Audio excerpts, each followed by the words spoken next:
大家好，我係華強北華仔，好多謝咁多位粉絲朋友嘅支持同埋信任。聽日就係五一勞動節啦，我從呢度祝大家五一快樂。咁我哋呢期視頻咧，主要就係講下呢個 JD Ultra 4嘅顏色到貨啦。因為大家都問咗成個月，今日係到貨，咁我嗱臨就出個視頻同大家講下呢個 JD Ultra 4嘅顏色同黑色呢兩個顏色嘅區別。咁我哋收到手之後咧，我哋都係冇呢個包裝嘅，係點解咧？因為我每一隻手錶我都會打開去檢查過佢裏頭有冇問題，配件有冇少到，呢個外觀有冇花到，裏頭嘅功能、心率嗰啲 O 唔 OK， 測唔測得到？咁我哋每一隻咧，我哋都係有試過嘅。咁我哋呢啲咧，全部都係全新未拆封嘅，所以我發貨出去之前咧，我哋會拆開嚟俾大家去睇睇。因為如果唔檢查嘅話咧，驚有啲發到大家嘅手上，有時候有啲小嘅問題咧，都比較麻煩嘅。所以我會檢查好再發俾大家。咁顏色就係咁樣嘅，整體嚟講咧，呢個顏色都係比較受歡迎嘅，大家都比較中意嘅。咁黑色咧都唔錯，只不過咧係睇大家一個個人嘅中意咯。呢個正確嘅叫做鈦色嘅，因為佢係有啲金金地咁樣嘅感覺。整體嚟講咧，呢隻手錶嘅顏值係比較高嘅。咁呢隻手錶嘅性價比同佢嘅質感好唔好咧？咁如果大家睇呢個視頻嘅朋友，如果有買咗呢隻錶嘅話咧，你可以發表一啲你真實嘅使用體驗俾大家參考一下。呢隻錶佢到底 O 唔 OK？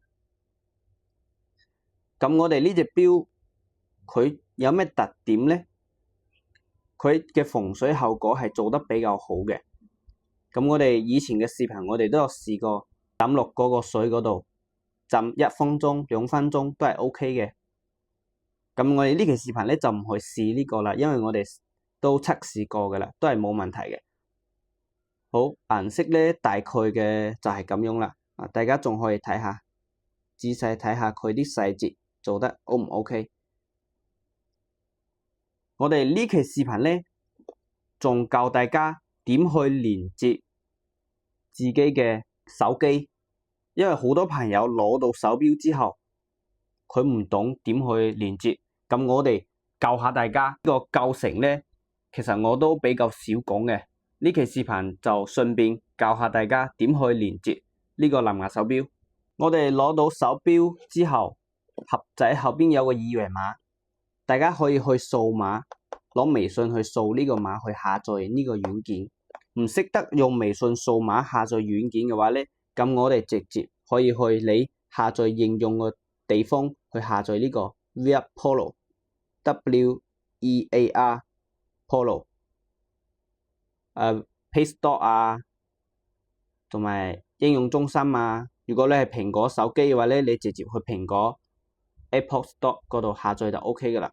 咁我哋下載好呢個軟件之後咧，我哋打開掃一掃再撳一撳手錶呢個位置，佢會出一個任務欄。我哋撳第一個二維碼，對準去掃。你哋睇清楚我每一個步驟，因為連唔好嘅話咧，就可能會收唔到信息通知咁樣嘅情況。呢度會彈出嚟配對，咁我哋就撳呢個配對，再撳下邊完成。咁我哋等一等。等咧，佢會顯示出呢個允許 Smartwatch 接收你嘅 iPhone 通知。咁呢個咧係一定要撳允許嘅，因為撳咗允許之後咧，佢先會收得到你嘅微信信息啊，或者你嘅 WhatsApp 信息。咁我哋可以睇下呢個設備狀態，我哋睇下呢3粒鍵係唔係綠色嘅。如果唔係綠色嘅話咧，如果係灰色嘅話，即係證明你未打開呢個功能。咁你要去呢度開一開，將嗰啲權限全部打開，應用通知，撳一撳呢個應用通知，呢度有好多軟件係咪？如果你唔需要接收太多呢啲軟件嘅話咧，我哋可以關咗佢，我哋只留微信同埋 WhatsApp， 其他嘅應用我哋就唔接收，因為太多睇得都比較麻煩。我哋只留自己比較重要嘅，將嗰啲冇用嘅就關咗佢。我哋就留微信同 WhatsApp。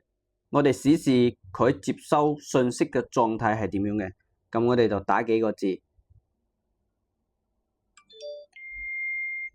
睇到未？佢呢度佢一定要係出一個彈窗，佢先會收得到信息。咁我哋去手機呢度就睇得到信息啦。咁如果你係收得到信息，但係睇唔到佢信息嘅內容，咁點辦？咁我哋呢度有個赤字通知，我哋打開呢個顯示內容，我哋要打開。如果你係咁樣嘅話咧，佢嘅手錶都係顯示你接收咗一條信息，但係你睇唔到佢嘅內容係咩，所以你要打開呢個顯示朋友嘅名同埋信息內容，咁你先知道邊個發咗咩內容俾你。WhatsApp 都係咁樣去操作，呢個就係大家比較經常遇到嘅問題。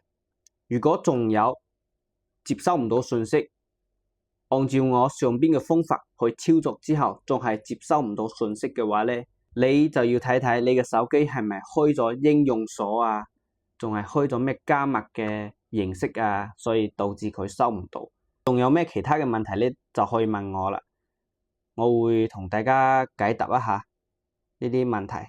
OK， 咁如果大家需要銀色 JD Ultra 4加或者嘅微信或者 WhatsApp， 好，多謝大家嘅支持同埋信任，祝大家5一快樂。